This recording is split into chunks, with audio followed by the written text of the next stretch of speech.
Senhores e senhoras, boa tarde. Meus ministros, imprensa, povo brasileiro que me assiste. Sabia que não seria fácil.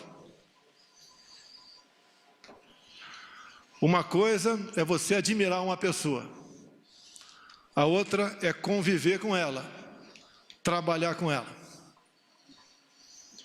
Hoje pela manhã, por coincidência, tomando café com alguns parlamentares, eu lhes disse: hoje vocês conhecerão aquela pessoa que tem um compromisso consigo próprio, com o seu ego e não com o Brasil.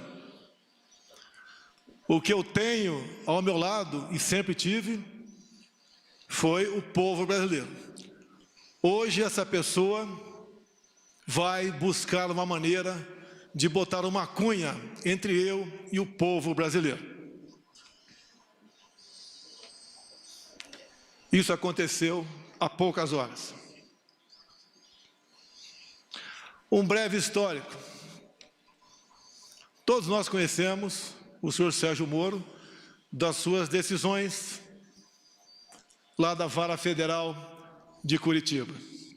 A Lava Jato já existia, mas ninguém nega o seu brilhante trabalho. Eu, pessoalmente, tive o primeiro contato com o senhor Sérgio Moro no dia 30 de março de 2017, no aeroporto de Brasília, onde ele estava parado numa lanchonete, e eu fui cumprimentar. Ele praticamente me ignorou. A imprensa toda noticiou isso, dando descrédito à minha pessoa. Confesso que fiquei triste, porque ele era um ídolo para mim. Eu era apenas um deputado, humilde deputado, como é, ou como são, a maioria do que estão no parlamento brasileiro. Não vou dizer que chorei, porque estaria mentindo, mas fiquei muito triste. Na minha surpresa, alguns dias depois, eu estava em Parnamirim e recebi um telefonema dele, onde, obviamente, a sua consciência tocou e ele conversou comigo sobre o episódio. Eu dei por encerrado o assunto, me senti, de certa forma, reconfortado. O tempo passou, eu numa pré-campanha e ele com as suas sentenças em Curitiba. Com o passar do tempo, entrei em campanha e, como, no meu entendimento, não tinha como me deter, tentaram me assassinar. Obviamente, isso marca a história de uma nação, muito mais a minha vida, a da minha família, em especial da minha filha Laura, de 9 anos de idade. Acabou o primeiro turno, eu passei para o segundo turno com o senhor Fernando Haddad, do PT. Nesse ínterim, eu, baixado no Einstein, em São Paulo, recebi uma ligação de uma pessoa que queria fazer com que o senhor Sérgio Moro fosse me visitar. Eu fiquei feliz, mas declinei. Ele não esteve comigo durante a campanha. Eu não sei quem ele votou no primeiro turno e nem quero saber. O voto é sagrado e secreto. Mas eu exatamente evitei conversar com ele naquele momento, entre o primeiro e o segundo turno, porque com toda certeza essa visita se tornaria pública e eu não queria aproveitar do prestígio dele para conseguir a vitória no segundo turno.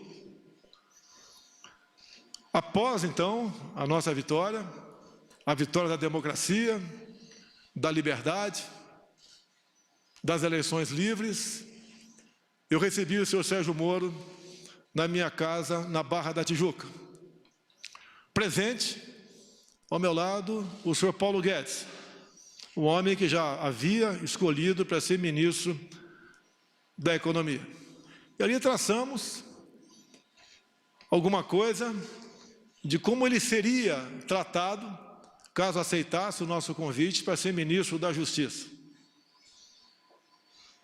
Obviamente, repito, ele não participou da minha campanha. Acertamos, como fiz com todos os ministros, vai ter autonomia no seu ministério. Autonomia não é sinal de soberania. A todos os ministros, e a ele também, falei do meu poder de veto. Os cargos chaves teriam que passar pelas minhas mãos e eu daria o sinal verde ou não. Para todos os ministros foi feito dessa maneira. Mais de 90% desses cargos que passaram pelas minhas mãos, eu dei o sinal verde. Assim foi também com o senhor Valeixo. Até ontem, diretor-geral da nossa honrada e gloriosa Polícia Federal. A indicação foi do senhor Sérgio Moro. Apesar de a lei de 2014 dizer que a indicação para esse cargo e a nomeação é exclusiva do senhor presidente da República. Abri mão disso, porque confiava no senhor Sérgio Moro. E ele levou a sua equipe, ou trouxe a sua equipe aqui para Brasília. Todos os cargos chaves são de Curitiba, inclusive a Polícia Rodoviária Federal. Lógico, me surpreendeu. Será que os melhores quadros da PF, todos estavam em Curitiba? Mas vamos confiar. Vamos dar um crédito. E assim, nós começamos a trabalhar. O senhor da imprensa bem sabe que eu não conto com a isenção, na maioria das vezes, por parte de vocês, nas matérias publicadas.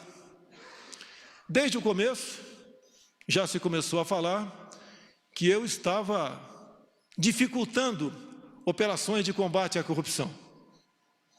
Porque as operações, com muito menos intensidade, apareciam. Mas é óbvio que isso ia acontecer.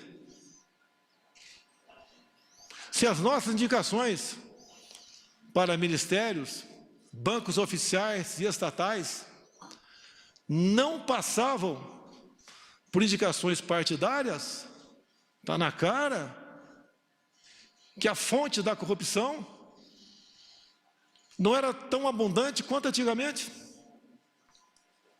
Isso começou a bater sobre mim, como se eu tivesse contrário à Lava Jato. Isso não é verdade. As grandes operações da PF no passado foram em cima de estatais ou de empreiteiros que faziam obras e arrancavam recursos via bancos oficiais, em especial o BNDES. Nós botamos um ponto final nisso. Isso foi muito caro para mim. Poderosos se levantaram contra mim. E é uma realidade. É uma verdade. Eu estou lutando contra um sistema, contra o establishment. Coisas que aconteciam no Brasil, praticamente não acontecem mais. E me desculpe a modéstia, em grande parte, pela minha coragem de indicar um time de ministros comprometido com o futuro do Brasil. Continua não sendo fácil, mas pode ter certeza, hoje em dia, eu conto com muitos parlamentares dentro do Congresso Nacional que já comungam dessa tese, de vários partidos, exceto da extrema esquerda, porque o que eles querem, no final das contas, é roubar a nossa liberdade. No que depender de mim, não medirei esforços para que isso não aconteça. dizer ao prezado ex-ministro Sérgio Moro, como o senhor disse hoje na sua coletiva, por 3 vezes, o senhor disse que tinha uma biografia a zelar. Eu digo a Vossa Senhoria que eu tenho um Brasil a zelar. Não apenas fiz um juramento, quando sentei praça, nos idos 1973, na Escola Preparatória de Cadetes do Exército em Campinas, em dar a vida pela minha pátria, se preciso fosse. Mais que a vida para minha pátria, eu tenho dado. Eu tenho dado o desconforto da minha família, as acusações mais torpes possíveis, não só contra a minha família, bem como aqueles que estão ao meu lado. Falava-se em interferência minha na Polícia Federal. Ora as bolas, se eu posso trocar o ministro, por que não posso, de acordo com a lei, trocar o diretor da Polícia Federal? Eu não tenho que pedir autorização para ninguém para trocar o diretor ou qualquer um outro que esteja na pirâmide hierárquica do Poder Executivo. Será que é interferir na Polícia Federal, quase que exigir e implorar a Sérgio Moro que apure quem mandou matar Jair Bolsonaro? A PF de Sérgio Moro mais se preocupou com Marielle do que com seu chefe supremo. Cobrei muito deles aí. Não interferi. Eu acho que todas as pessoas de bem no Brasil querem saber. E entendo, me desculpe, senhor ex-ministro, entre o meu caso e da Marielle, o meu está muito menos difícil de solucionar. Afinal de contas, o autor foi preso em flagrante delito. Mais pessoas testemunharam, telefones foram apreendidos, 3 renomados advogados, em menos de 24 horas, estavam lá para defender o assassino. Isso é interferir na Polícia Federal? Será que pedir à Polícia Federal, quase que implorar, via ministro, para que fosse apurado o caso Marielle, no caso porteiro da minha casa 58, na Avenida Lúcio Costa, 3100? Quase que por acaso descobrimos, será eu pedir para o meu filho ir na portaria e filmar a secretária eletrônica? Talvez até hoje ficasse a dúvida para todos que eu poderia estar envolvido nisso. Isso foi numa quarta-feira de março de 2018, onde entre a ligação do porteiro para minha casa e as minhas digitais nos painéis de presença da Câmara, tinha um espaço de menos de 1 hora, eu não estava lá. Depois, a perícia da Polícia Civil do Rio ainda chega à conclusão que aquela voz não é a voz do porteiro em questão. Será que é interferir na Polícia Federal, exigir uma investigação sobre esse porteiro? O que aconteceu com ele? Ele foi subornado? Ele foi ameaçado? Ele não sofre ele sofre das faculdades mentais? O que aconteceu para ele falar com tanta propriedade um fato que, segundo ele, existiu há praticamente 1 ano atrás? É exigir da Polícia Federal muito, via seu ministro, para que esse porteiro fosse investigado, com todo respeito a todas as vidas do Brasil. Acredito que a vida do Presidente da República tem um significado, que afinal de contas é o chefe de Estado. Isso é interferir na Polícia Federal? Cobrar isso da sua Polícia Federal? Confesso que, ao longo do tempo, como bem vos lhes disse, uma coisa é ter uma imagem e conhecer uma pessoa, a outra é conviver com ela. Nunca pedi para ele para que a PF me blindasse onde quer que fosse. Quando se fala em corrupção, eu falo da minha vida particular. Nos últimos 2 anos de parlamentar, gastei menos da metade que poderia gastar na sua cota parlamentar, com passagem aérea, com despesa de combustível, de alimentação, de aluguéis. Na vida de presidente da República, eu tenho 3 cartões corporativos. 2 são usados para despesas, as mais variadas possíveis, que afinal de contas, mais de 100 pessoas estão na minha segurança diariamente. Despesas de casa normal. E um terceiro cartão, que eu posso sacar 24 mil por mês, sem prestar conta. Eu posso sacar 24 mil reais e gastar onde bem entender, sem prestação de contas. Quanto eu usei dessa verba desde janeiro do ano passado? 0. Isso é obrigação. Desliguei o aquecedor da piscina olímpica do Alvorada. Modificamos o cardápio. Mas isso não tem nada a ver. É obrigação da minha parte. Mas só para lembrar que eu tenho preocupação com a coisa pública e busco dar exemplo. Quando se fala em interferência, tem aqui um ministro meu, tão importante quanto os demais, que nós somos uma corrente, nenhum elo é mais forte que a própria corrente, o Paulo Guedes. Quando eu vi que o Inmetro, que é um órgão parecido até, logicamente, cada um na sua função, com a Polícia Federal, com a PRF, com a Secretaria da Cultura, do Marcelo Arvantônio, entre tantas outras.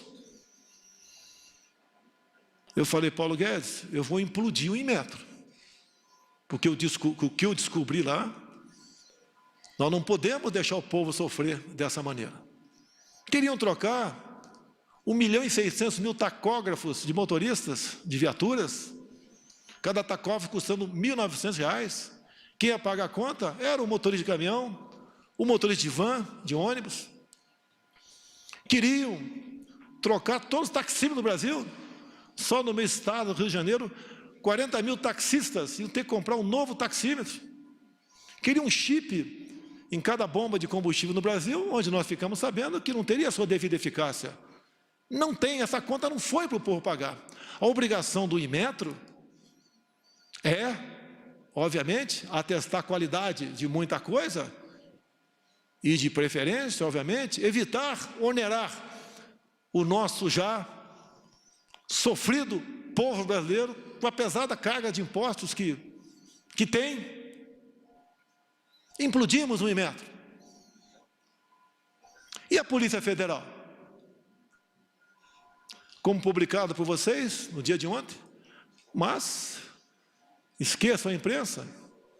Ontem, numa videoconferência, o senhor Valeixo se dirigiu a todos os seus 27 superintendentes e disse que desde janeiro vinha falando com o senhor Sérgio Moro, queria deixar a Polícia Federal. Os superintendentes são a prova disso. E eu, algumas vezes, falei com o Sérgio Moro sobre a Polícia Federal.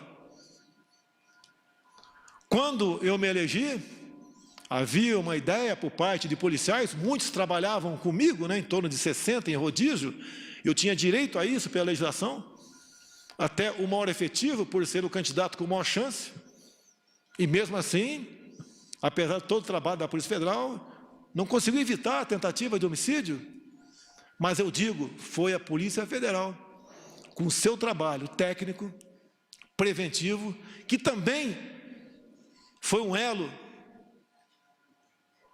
na salvação da minha vida. Porque a cada ponto, a cada esquina que eu passava, eles tinham um plano da minha evacuação, caso sofresse alguma coisa. Então, a Polícia Federal, em primeiro lugar, eu devo a minha vida a esses homens, bem como alguns policiais militares de Brasília e do Rio que voluntariamente estavam lá em Juiz de Fora. E o que eu quero, o que nós queremos da Polícia Federal, que ela seja usada em sua plenitude, que as suas operações sejam, no mínimo, mantidas, no que depender de mim, potencializadas, que é com o trabalho dela que nós damos esperança, num primeiro momento, à população brasileira. O combate à corrupção, o combate ao crime organizado. E, como mesmo o senhor Valeixo disse que estava cansado, eu comecei a fazer gestões junto ao ministro para trocarmos o diretor-geral da Polícia Federal. Era a intenção dele, como ele declarou ontem, que desde janeiro queria sair. Nós cansamos, nós não somos máquinas. No dia de ontem, eu conversei com o senhor Sérgio Moro, só eu e ele, como na maioria das vezes nossas conversas, onde eu sempre abri o coração para ele. Eu já duvido se ele sempre abriu o coração para mim. Eu sempre disse aos meus ministros, a confiança tem que ter dupla mão. O ministro quer que eu confie nele? Quer e tem razão. Mas eu também quero que o ministro confie em mim. Sempre falei para ele, Moro, não tenho informações da Polícia Federal. Eu tenho que todo dia ter um relatório do que aconteceu, em especial nas últimas 24 horas, para poder bem decidir o futuro dessa nação. Eu nunca pedi para ele o andamento de qualquer processo. Até porque a inteligência, com ele, perdeu espaço na justiça. Quase que implorando informações. E assim, eu sempre cobrei informações dos demais órgãos de inteligência oficiais do governo, como a ABIN, que tem à frente um delegado da Polícia Federal. Uma pessoa que eu conheci durante a minha campanha e tem um nome e é respeitado pelos seus companheiros. E conversando ontem com o Moro, entre muitas coisas, até que chegou na questão Valeixo. Eu falei, está na hora de botar um ponto final nisso. Ele está cansado, está fazendo como pode o seu trabalho. Pessoalmente, não tenho nada contra ele. Conversei poucas vezes com ele durante 1 ano e 4 meses. Sim, poucas vezes, mas conversei com ele. E a maioria das vezes estava o Sérgio Moro do lado. Então, eu falei que amanhã, dia de hoje, o Diário Oficial da União publicaria a exoneração do senhor Valeixo. E, pelo que tudo indicava, a exoneração a pedido. Bem, ele relutou, o senhor Sérgio Moro, e falou, mas o nome tem que ser o meu. Falei, vamos conversar. Por que tem que ser o seu e não o meu? Ou então vamos pegar, já que não tem interferência política, técnica ou humana, pegar os que têm condições e fazer um sorteio. Por que tem que ser o dele e não possivelmente o meu, ou um de consenso entre nós dois? E eu lembrei da lei de 2014, que a indicação é minha, é prerrogativa minha. E o dia que eu tiver que submeter a qualquer um subordinado meu, eu deixo de ser presidente da República. Jamais pecarei por omissão.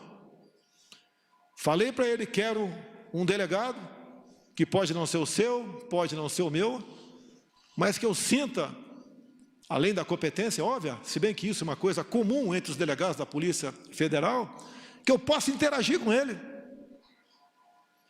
Por que não? Eu interajo com os órgãos de inteligência das Forças Armadas, se preciso for, eu interajo com a ABIN,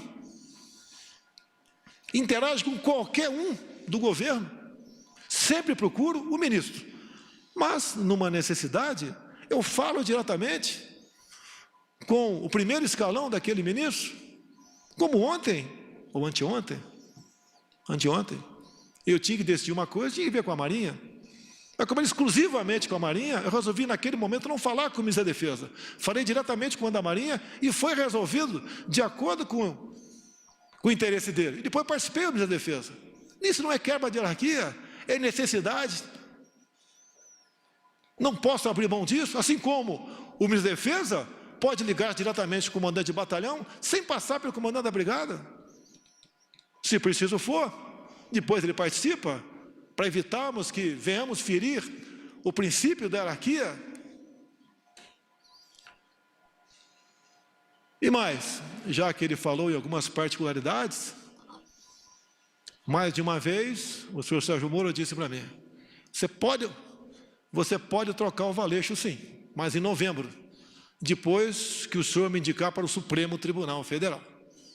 Me desculpe, mas não é por aí. Reconheço as suas qualidades em chegando lá, se um dia chegar, pode fazer um bom trabalho, mas eu não troco. E outra coisa, é desmoralizante para um presidente ouvir isso, mais ainda externar, ou não trocar, porque não foi trocado, sugerir a troca de 2 superintendentes entre 27. O do Rio, a questão do porteiro, a questão do meu filho, 04, o Renan, que agora tem 20, 21 anos de idade, quando,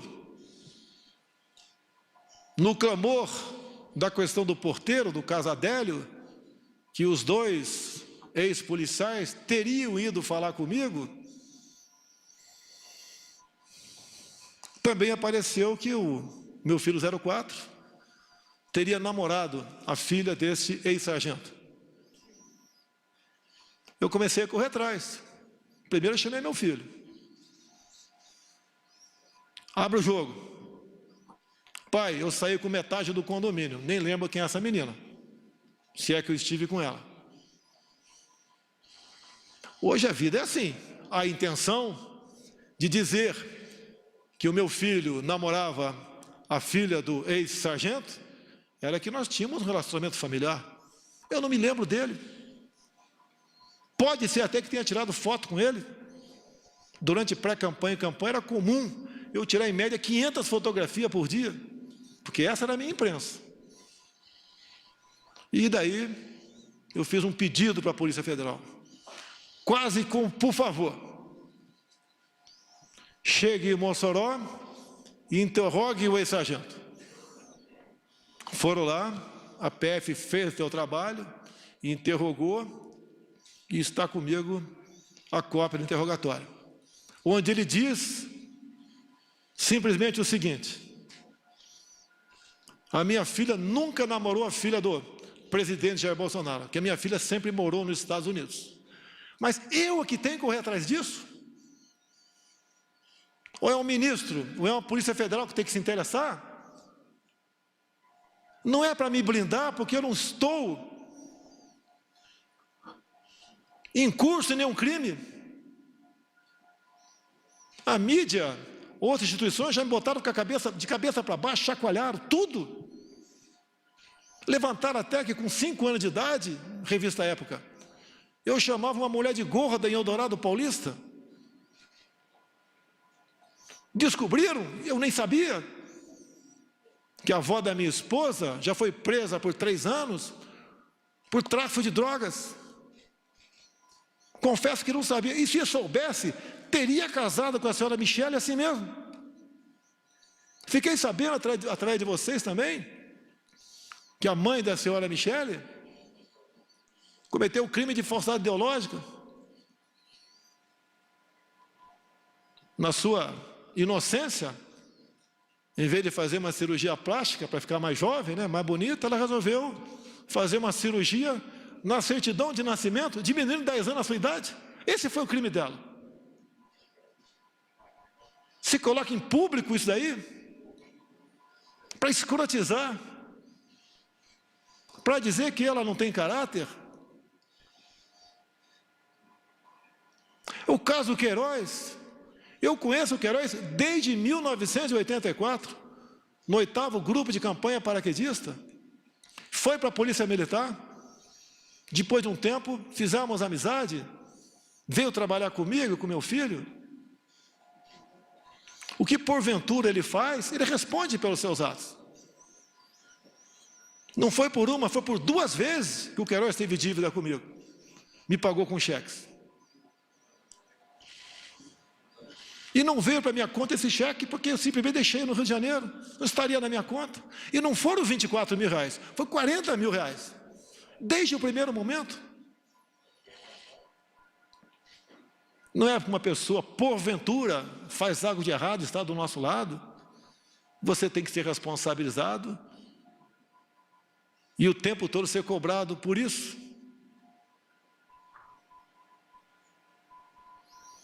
Nunca pedi para blindar ninguém da minha família. Jamais faria isso.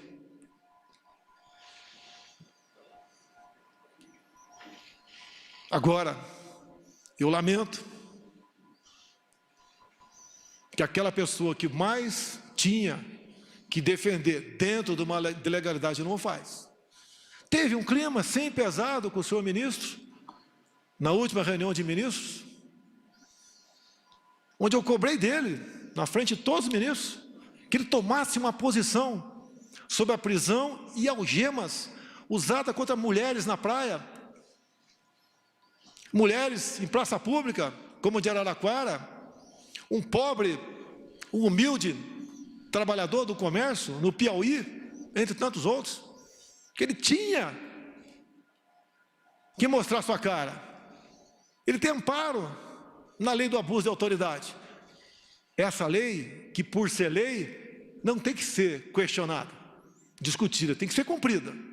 Quem é contra ela, que apresente o MADIM, junto ao órgão competente, para que ele ajuize junto ao Supremo Tribunal Federal. A resposta dele foi o silêncio. Boas matérias, ele aparece. Mas se omite. A minha vida, as minhas ações, muitas vezes, elas são de um arrebento, de explosão. Eu não posso admitir cercear o direito de ir e vir quem quer que seja. E a lei que fala sobre isso, no caso de pandemias, é alguém comprovadamente infectado. A decisão dessas medidas coercitivas cabem aos respectivos governadores e prefeitos. Assim decidiu o Supremo Tribunal Federal. E uma vez decidido, não cabe a mim questionar mais. Prefeitos, alguns governadores, em cima disso, estão cometendo tremendos absurdos. E o governo federal tem que se posicionar, tem que peticionar o Supremo Tribunal Federal, entrar com ações. E quem tem que fazer isso? O presidente? Ou o ministro da pasta responsável? Isso incomoda ele. É um ministro, lamentavelmente, desarmamentista, dificuldades enormes com decretos para facilitar para os CACs ou para aqueles que têm uma arma a compra de armamento, de munição.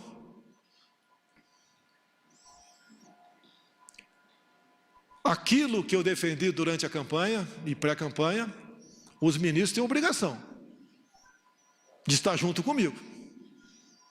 Caso contrário, não estão no governo certo. Não tenho mágoa do senhor Sérgio Moro.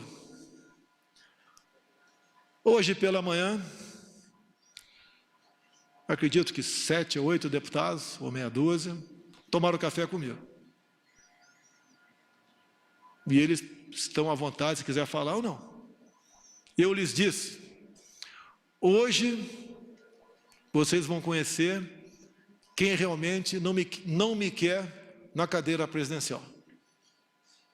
Esse alguém não está no Poder Judiciário, nem está no Parlamento Brasileiro. Não lhes disse o nome. Falei, vocês vão conhecê-lo às 11 da manhã. repetindo a vocês. Veio com a cunha. Se ele quer ter independência, como eu tenho, autoridade, ou se quisesse, poderia vir candidato em 2018.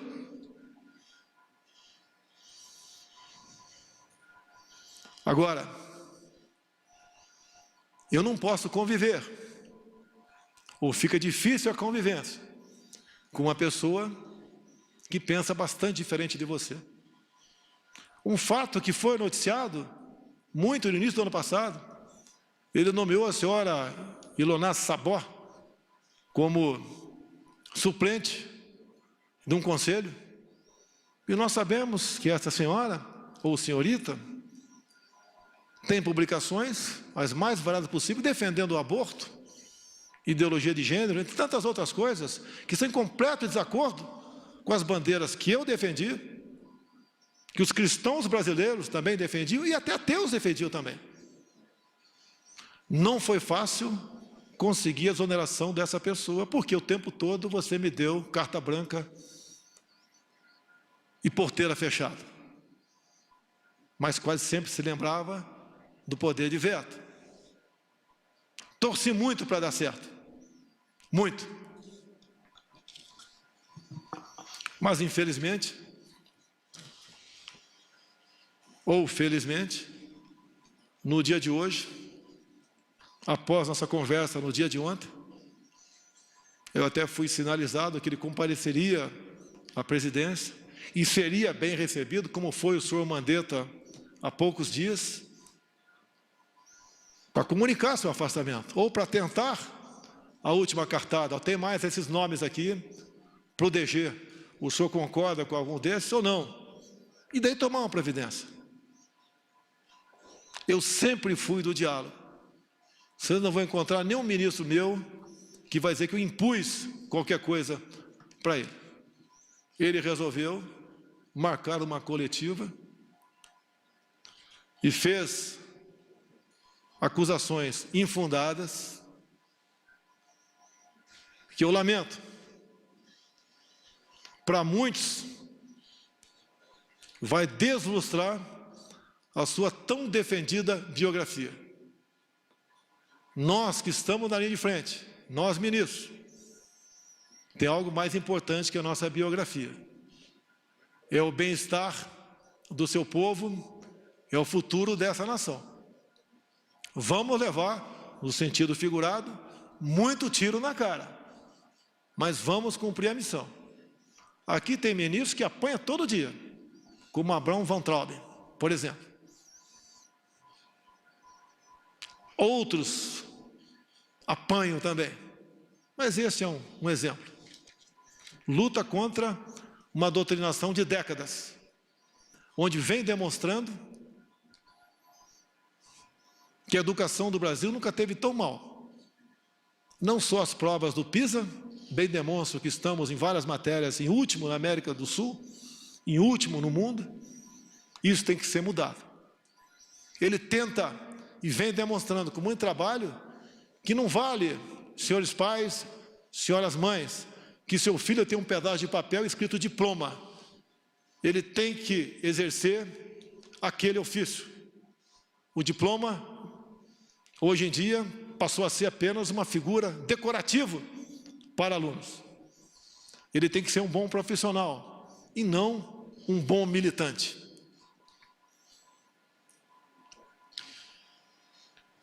Três páginas bem curtas apenas aqui, eu vou ler e dar o encerramento a essa coletiva. Meu compromisso é com o Brasil e com a democracia.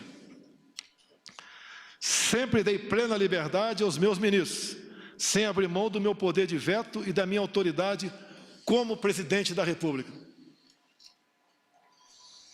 Sempre mantive diálogos republicanos com todos os meus ministros. Temos discordâncias e convergências, mas em qualquer situação mantive o respeito à opinião de todos. Sempre fui leal a eles. Ontem, mais uma vez, conversamos com o senhor ministro Sérgio Moro sobre a substituição na Polícia Federal.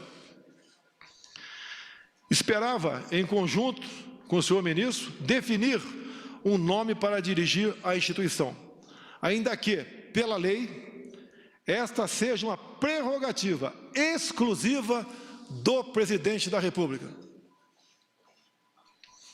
Estou decepcionado e surpreso com o seu comportamento.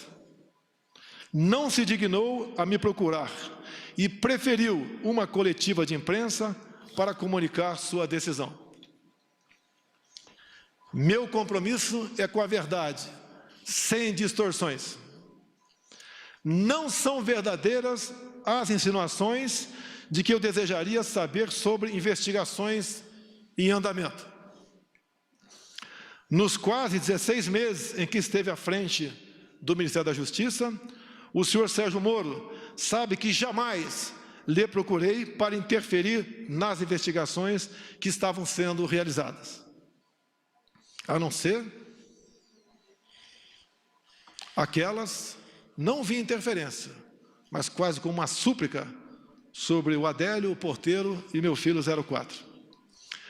Sobre a exoneração do Dr. Valeixo, diretor-geral da Polícia Federal, pela Lei 13.047 de 2014, é prerrogativa do Presidente da República a nomeação e a exoneração do diretor-geral, bem como de vários outros cargos da administração direta. A exoneração ocorreu após uma conversa minha com o ministro da Justiça, pela manhã de ontem.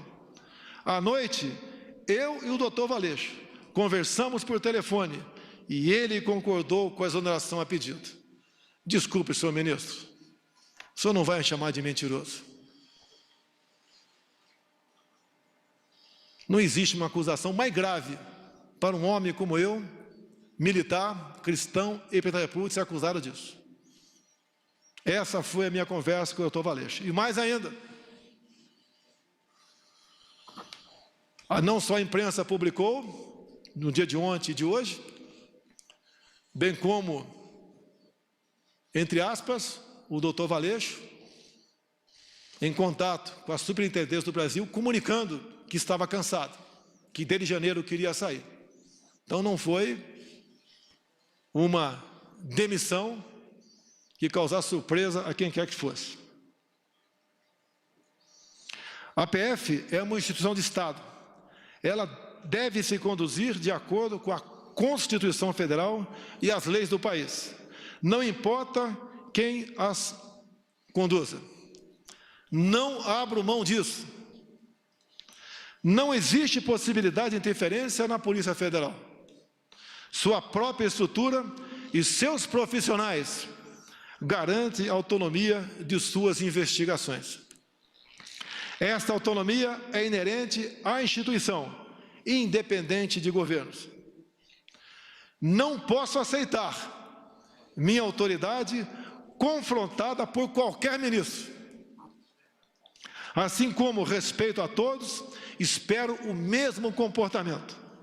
Confiança é uma via de mão dupla. Continuarei fiel a todos os brasileiros. Seguirei no combate à corrupção, às organizações criminosas e no trabalho para a redução da criminalidade. O governo continua. O governo não pode perder sua autoridade por questões pessoais de alguém que se antecipa a projetos outros. Travo o bom combate. A minha preocupação é entregar o Brasil para quem vier me suceder no futuro, bem melhor do que recebi em janeiro do ano passado. Confio nos meus ministros, nos servidores públicos, que têm nos ajudado a vencer a estes obstáculos. O Brasil é maior do que qualquer um de nós. Esse é o nosso compromisso, esse é o nosso dever de servir a pátria. A pátria vai ter de cada um de nós o seu empenho, o seu sacrifício e, se possível, se for necessário, o teu sangue para defender a democracia e a liberdade. Meu muito obrigado a todos os senhores. Está encerrado este pronunciamento.